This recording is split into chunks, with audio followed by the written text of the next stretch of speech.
This is a mic check. 1, 2, 3, 4, 5. 5, 4, 3, 2, 1. Coming to you from the beautiful Pyramid Building.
Yeah.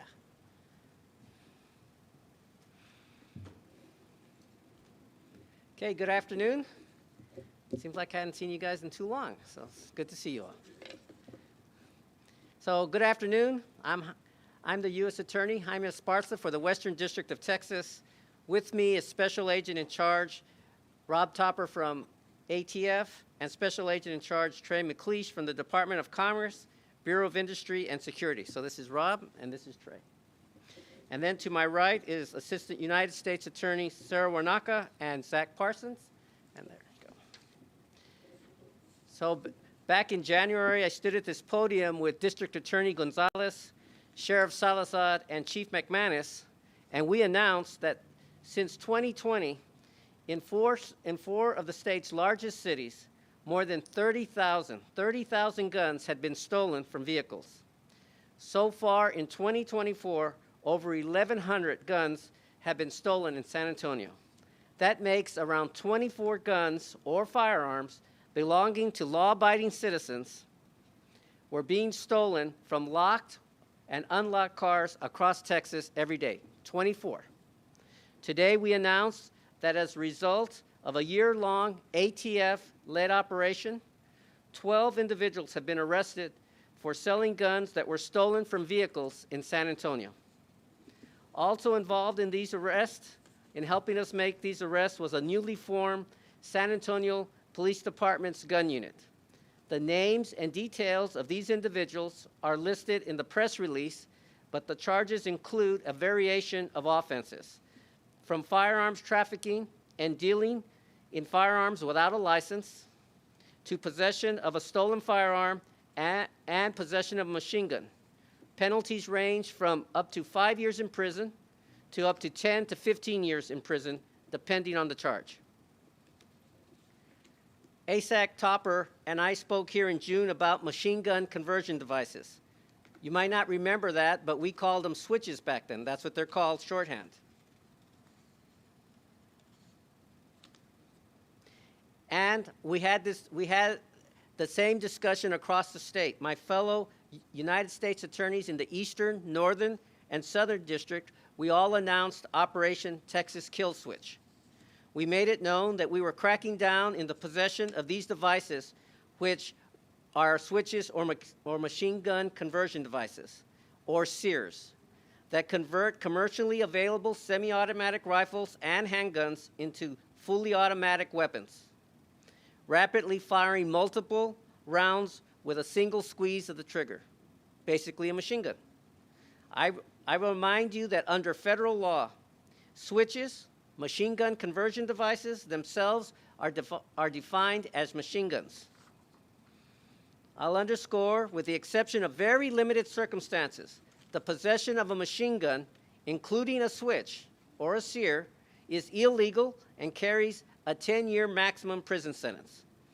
In this takedown, ATF agents seized dozens of machine gun conversion devices that were being sold with stolen firearms.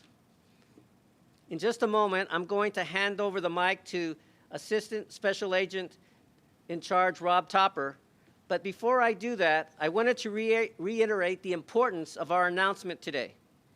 As lawful gun-owning Americans, everyone must understand the dangerous consequences of not securing your firearm, your weapon, your gun, especially when it's in a vehicle, whether that's in your driveway, in a carport of an apartment, or in a retail parking lot. A locked car is not a secured car, especially when we're talking about firearms. If you have a gun stolen from your vehicle, chances are the thieves who stole it are using it in their own violent crimes, or they're putting it on the marketplace to make a profit. And there's a decent chance that they're outfitting your handgun or your stolen firearm, whichever, with a machine gun conversion device in the process, making that stolen firearm, that stolen gun, even much more dangerous. To the public, I say, do not be a victim of firearm theft. Secure your vehicles. Do not make it easier for a criminal to use your firearm, your handgun, to commit further crimes. And now, with that, I'll have ATF's ASAC Rob Topper give you a few remarks. Thank you, sir. Thank you, Mr. Esparza. Good afternoon. My name is Robert Topper. I'm the Assistant Special Agent in charge for the Bureau of Alcohol, Tobacco, Firearms, and Explosives, Houston Field Division. I oversee ATF operations here in San Antonio.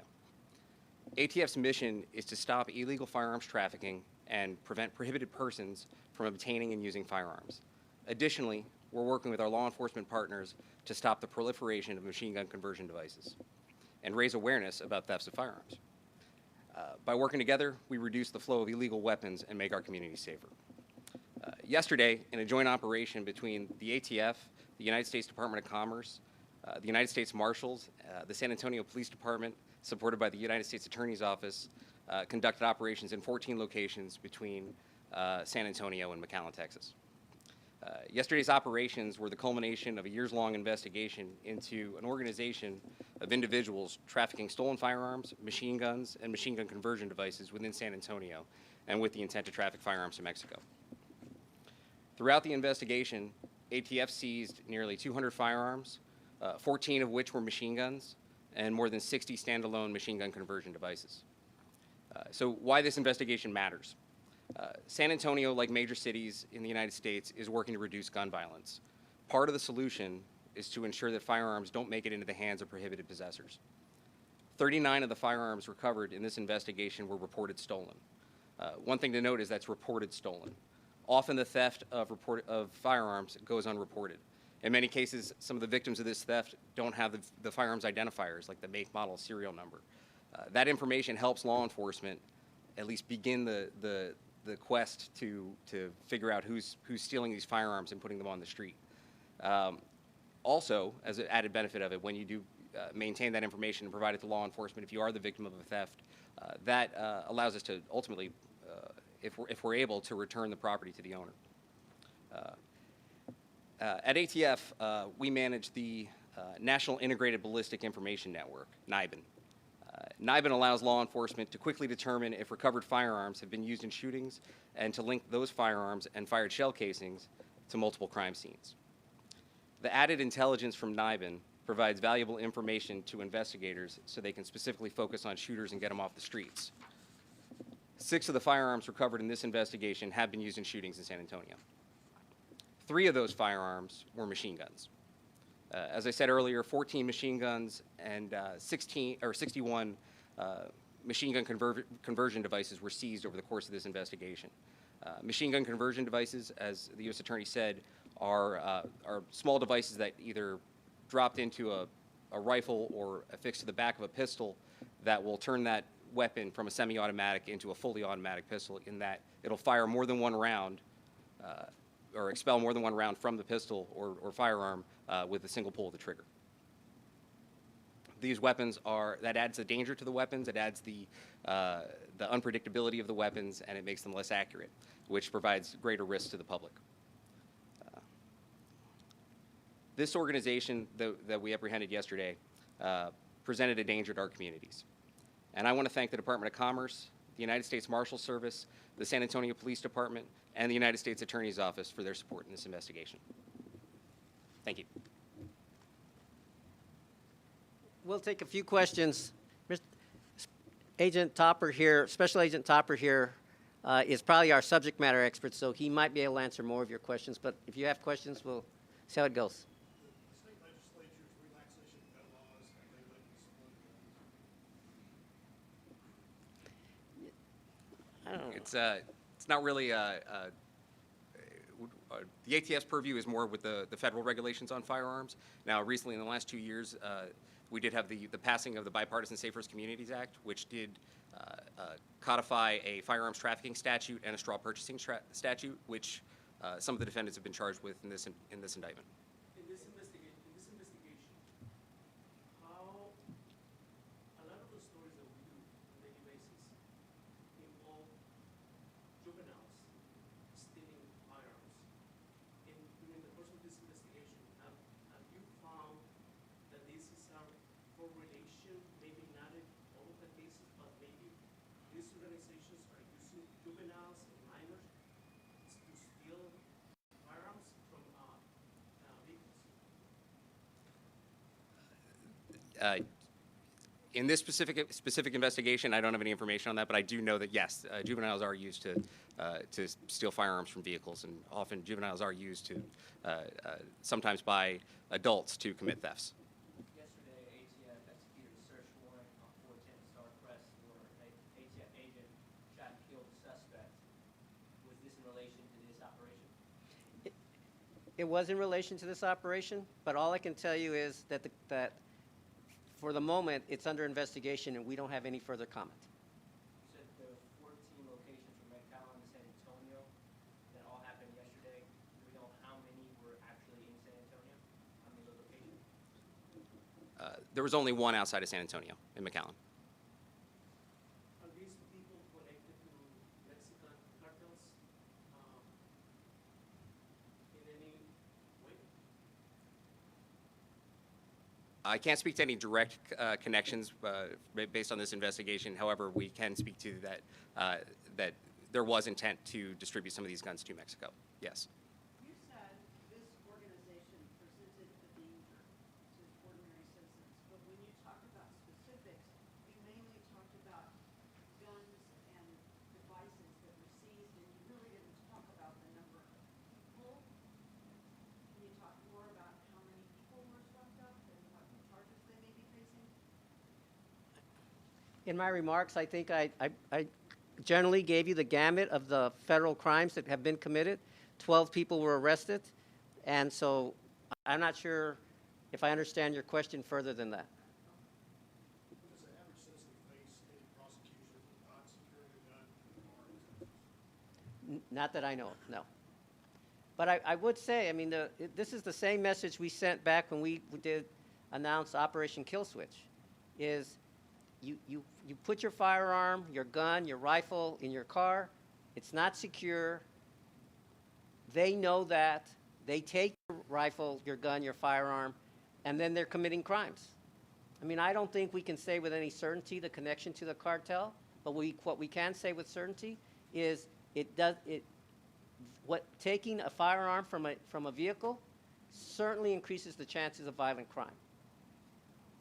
Said that y'all seized or recovered 2,000 firearms and 61 switches in the 14 operations yesterday.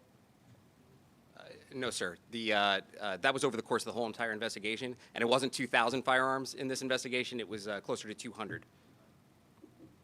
Now,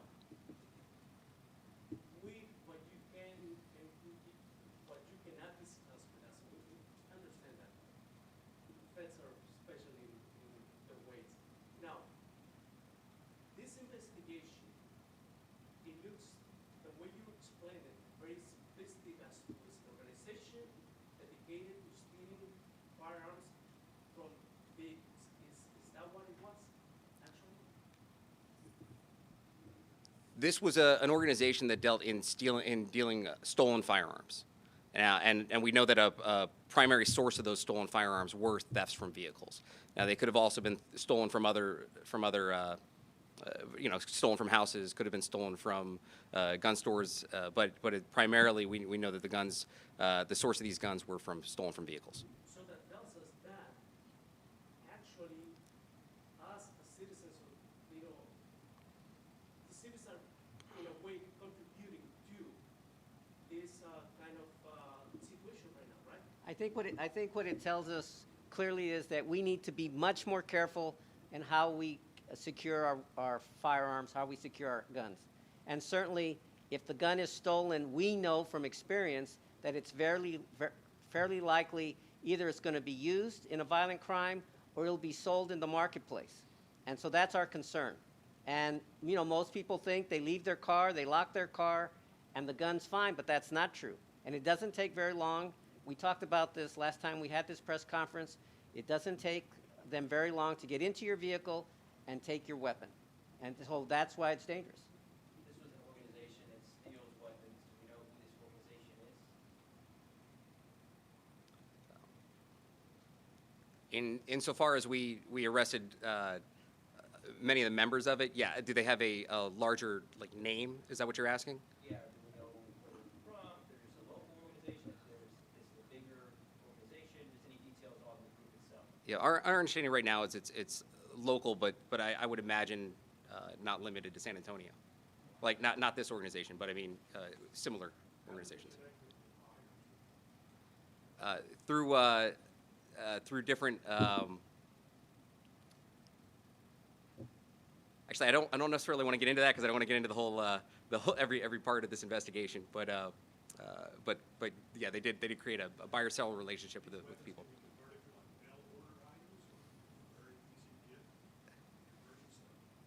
The machine gun conversion devices, yeah, the switches or machine gun conversion devices, specifically the ones that go onto pistols, they're often illegally imported. They're also illegally manufactured in people's homes through different means like 3D printing, stuff like that. Is it fair to say that they know there's plenty of guns in Texas and plenty of guns in cars, and chances of breaking into a car to find a gun? Is that a fair assessment?